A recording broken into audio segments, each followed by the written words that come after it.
പുതിയൊരു വീഡിയോയിലേക്ക് എല്ലാവർക്കും സ്വാഗതം. ഇന്ന് പപ്പായയും കൊണ്ട് പച്ചടിയാണ് ഉണ്ടാക്കുന്നത്.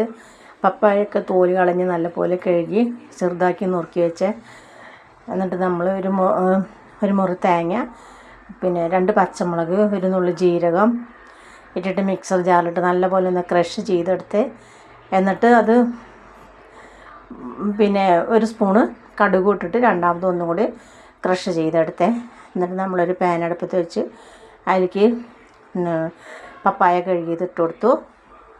കുറച്ച് പാകത്തിന് ഉപ്പും കുറച്ച് വെള്ളം ഒഴിച്ചൊന്ന് വേവിക്കാൻ വെച്ച്, അങ്ങനെ അതൊക്കെ നല്ലപോലെ വെന്ത് വന്നപ്പോൾ നമ്മൾ തേങ്ങ പിന്നെ അതിലേക്ക് ഇട്ട് കൊടുത്ത് ആ മിക്സർ ജാറിൽ തന്നെ കുറച്ച് വെള്ളം ഒഴിച്ച് ആ വെള്ളം കൂടി ഒഴിച്ചു, എന്നിട്ട് അതിൻ്റെ പച്ചമണം മാറുന്ന വരയ്ക്ക് ഒന്ന് വറ്റിച്ചെടുത്ത് ആ മിക്സർ ജാറിൽ തന്നെ കുറച്ച് തൈരും കൂടി നമ്മൾ സ്റ്റവ് ഓഫ് ചെയ്തതിൻ്റെ ശേഷമാണ് തൈര് ഒഴിച്ചു കൊടുത്ത്, അങ്ങനെ നമ്മളത് വേറൊരു സർവിങ് പാത്രത്തിലേക്ക് ആക്കി വെച്ച്, അങ്ങനെ ഒരു പാൻ അടുപ്പത്ത് വെച്ച് അതിലേക്ക് കുറച്ച് വെളിച്ചെണ്ണയാണ് ഒഴിച്ചു കൊടുത്ത്, കടുക് ഇട്ട് കൊടുത്ത്, വറ്റൽമുളകും വേപ്പിൻ്റെ ഇല ഇട്ടെടുത്ത് പൊട്ടിച്ചു. എല്ലാവരും എൻ്റെ ചാനൽ പിന്നെ കാണുകയും ലൈക്കും സബ്സ്ക്രൈബ് ചെയ്ത് സഹായിക്കണേ. നാളെ നല്ലൊരു വീഡിയോ ആയിട്ട് വരാം. അങ്ങനെ നമ്മുടെ പപ്പായ